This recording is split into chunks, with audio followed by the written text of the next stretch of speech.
This is May 4th, 2020. This is video 353 in the series. The purpose of this video is to show the origin of the funding of this coronavirus research done in Wuhan lab there in China, where the research was to explore coronavirus in bats and how to get it to migrate into human beings. I'll explain the purpose and where the power comes from after the True News expose. I pointed to the Wuhan Institute of Virology laboratory in China as the original source of the coronavirus outbreak. ZeroHedge.com immediately lost their Twitter account after publishing a report on the lab's possible link to the outbreak. For 4 months, American news media outlets have worked overtime to crush every comment about the Wuhan lab. People who talk about the lab's possible involvement are branded as conspiracy theorists. Well, the wall of censorship started to collapse when Fox News reported that U.S. officials warned national security officials in America in 2018 that the Wuhan lab had serious security flaws. The second blow against the wall of censorship came when it was revealed that the U.S. taxpayer-funded National Institute of Health awarded a grant in 2015 of over $3.7 million to the Chinese laboratory.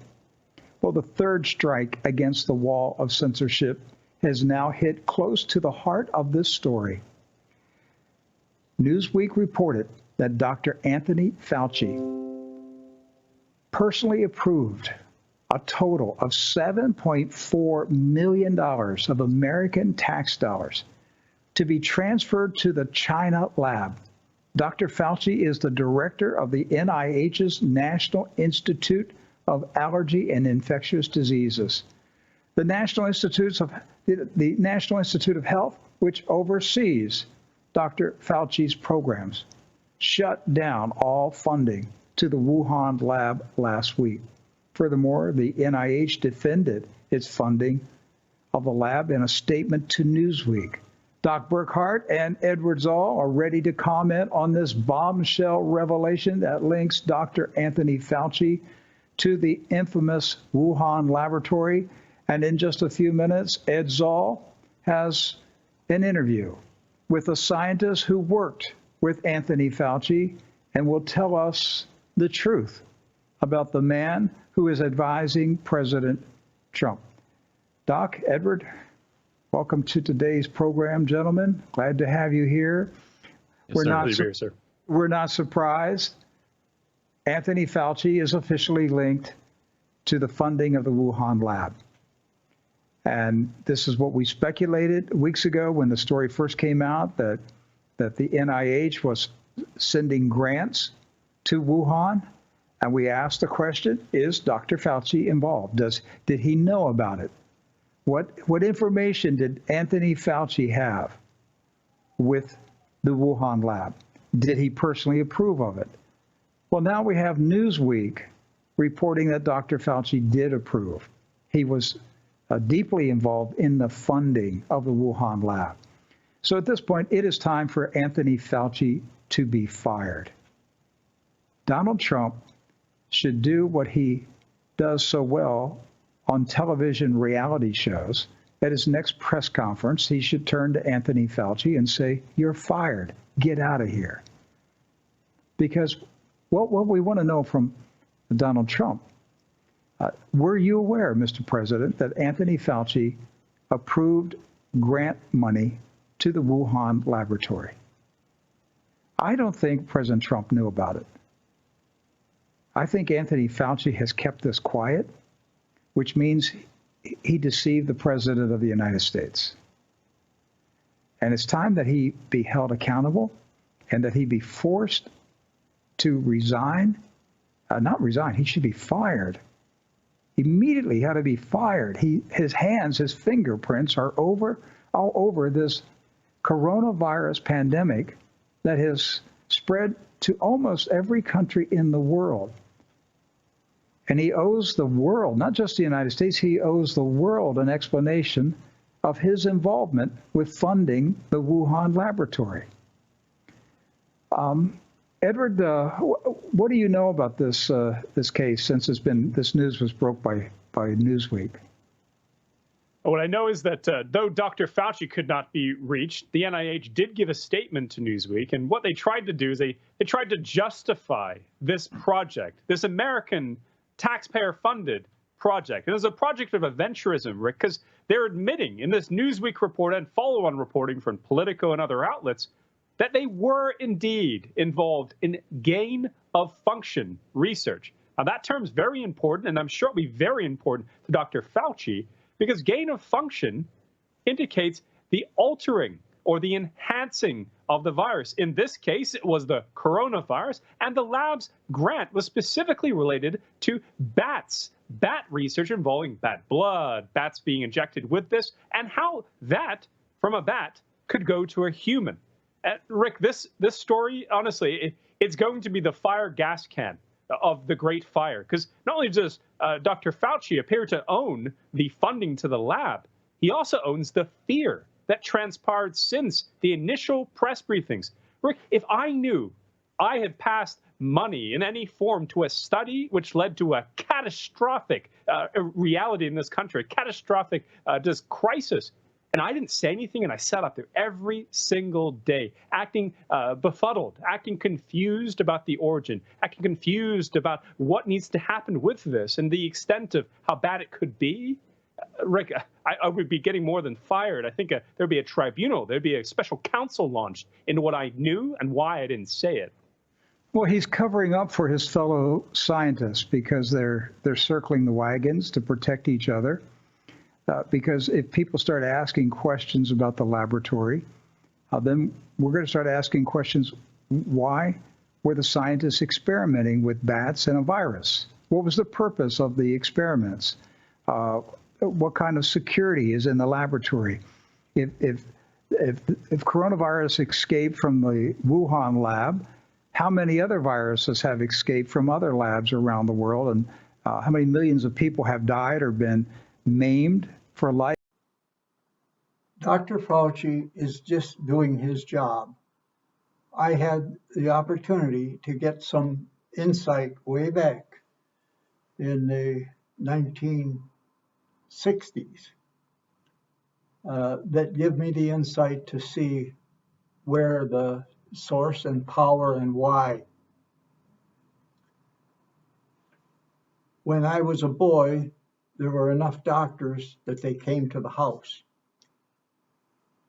Now you have to wait maybe an hour in the doctor's office. He lines them up and takes them on $100, $150, 10 minutes, this room, this room, this room, this room. And the same, but more expensive in the hospitals. Of course, they have to pay the hospital for rooms, but that's another thing.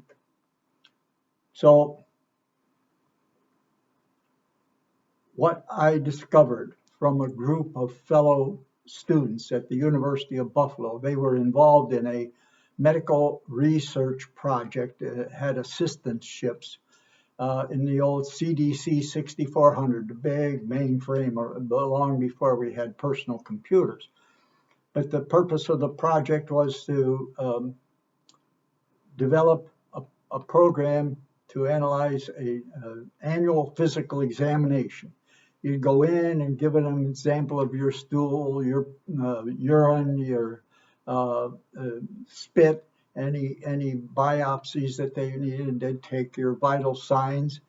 All this information was fed into the computer, and it came with a printout of the probability of any disease, what was be prescribed for it, what it might conflict with, what the dangers of the medication or therapy might be. And the point is, this was all done without a doctor. They only needed a doctor at the end of the line to read the printout to you. The group of engineering students that we studied with, one night, they were so discouraged. We used to study in the science and engineering library, and it closed at 9, and we'd go to the engineering building where there was a coffee machine and tables in the center lobby.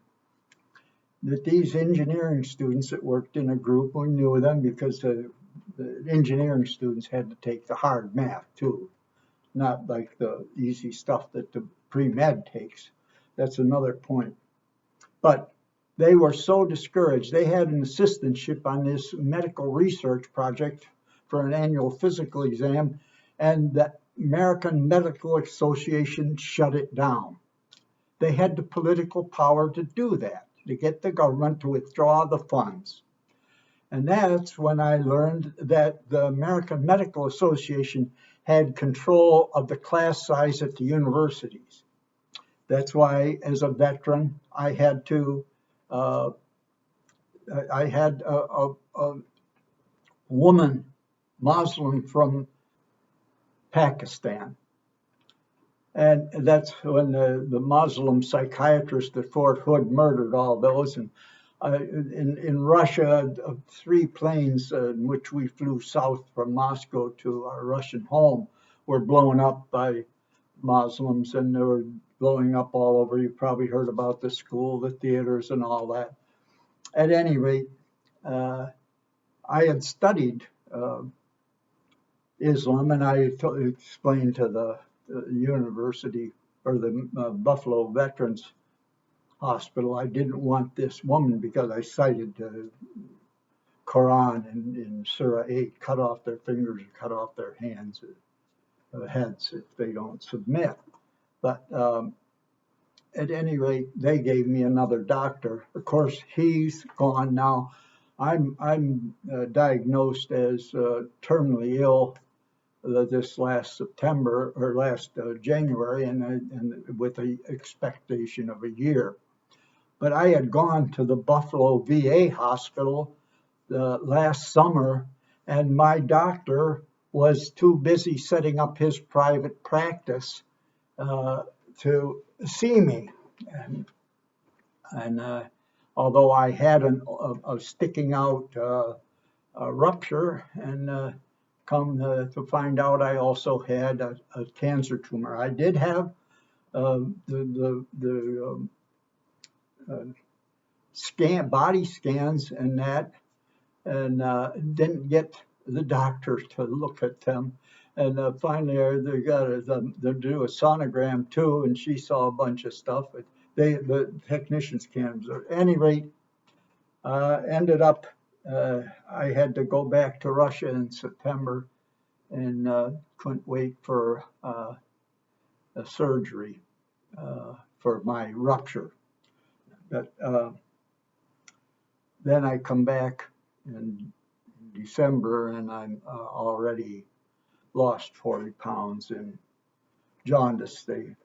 So at the beginning of January, the Cape Coral Veterans Clinic sent me up to the St. Petersburg Veterans Clinic. Didn't get my rupture taken care of, but they discovered a bile duct tumor. They put in a temporary stint. They said I had about a year to live, that it was an incurable situation.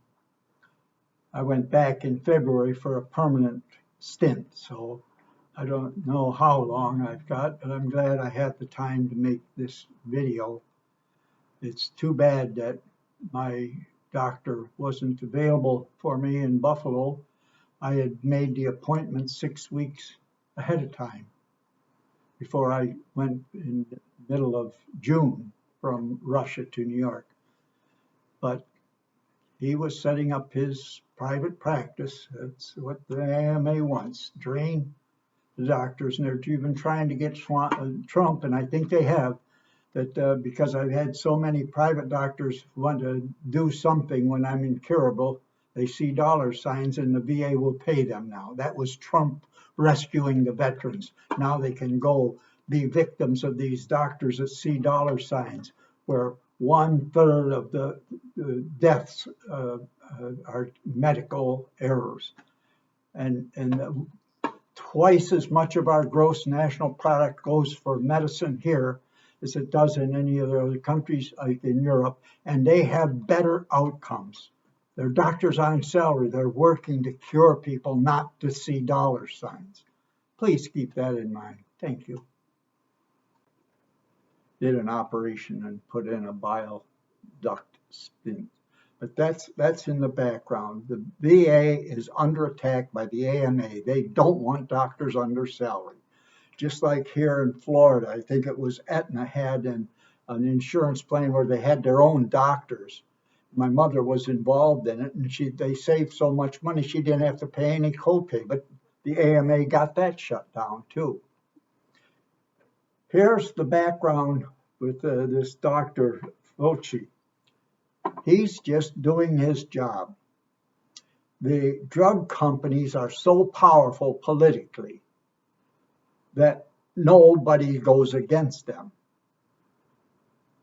And the drug companies want this research done on how the viruses, and create the viruses in a laboratory so they can develop a virus treatment vaccine for when it comes around. And they'll make, again, multi-million dollars, billions actually.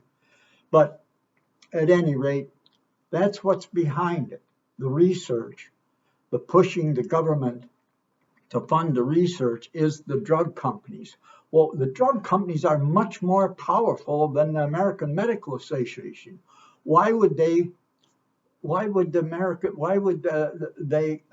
American Medical Association have the power to get this research done on where the viruses come from and what could be used to treat them?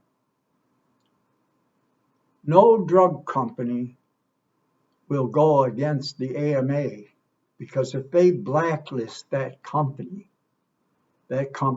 loses millions and millions of dollars. It's that simple. So the AMA is behind the big drug companies, and the drug companies will not offend the AMA, just like no politician will. Hillary tried to bypass it to make paid for when you see we pay twice as much as any other country of our gross national product and have worse medical results, that finally people would understand and go for doctors on salary so they're not working for the dollar signs. The third leading cause of death in America is doctor error. The Kaiser Foundation has put out some good research on this. You can look it up. At any rate, that's the background. Our government and its agencies are under the control of the American Medical Association. No politician will openly confront them. It's just like the American-Israeli alliance that all the politicians belong to. Nobody will go against it except these radical Muslims that got elected. But that's a whole nother point. That's the insight behind this. I hope you find it valuable. Thank you. This is the ending message. This is the website, The Way, the Truth, and the Life. These are the guest rooms in our 3 homes, New York, Florida, and Russia. They are prepared for those messengers that Jesus prayed for in Luke chapter 10. And he gave them the instructions. Reading from Luke chapter 10, verse 1. After these things the Lord appointed 70 other also, and sent them 2 by 2 before his face into every city and place whither he himself would come. As Jesus said in Matthew chapter 18, verse 20, where 2 or 3 are gathered in my name, I am with them. Verse 2, therefore he said unto them, the harvest is great, but the laborers are few. Pray ye therefore the Lord of the harvest that he would send forth laborers into the harvest. This is Jesus praying for more servants and asking us to do the same. Verse 3, go your ways. Behold, I send you forth as lambs among wolves. Verse 4, carry neither purse nor scrip, nor shoes, and salute no man on the way. Verse 5, and into whatsoever house ye enter, first say, peace be to this house. Verse 6, and if the Son of Peace be there, your peace shall rest upon it. If not, it shall return unto you again. Verse 7, and in the same house remain, eating and drinking such things as they give, for the laborer is worthy of his hire. Go not from house to house. Verse 8, and into whatsoever city ye enter, and they receive you, eat such things as they set before you. Verse 9, and heal the sick that are therein, and say to them, the kingdom of God has come nigh unto you. Verse 10, but into whatsoever city ye enter, and they receive you not, go your way out into the streets of the same, and say, verse 11, even the very dust of your city, which cleaves on us, we wipe off against you. Notwithstanding, be ye sure of this, that the kingdom of God has come nigh unto you. Verse 12, but I say unto you, it shall be more tolerable in that day for Sodom than for that city. In closing, remember Matthew 18, verse 20, where Jesus said, for where 2 or 3 are gathered together in my name, there I am in the midst of them.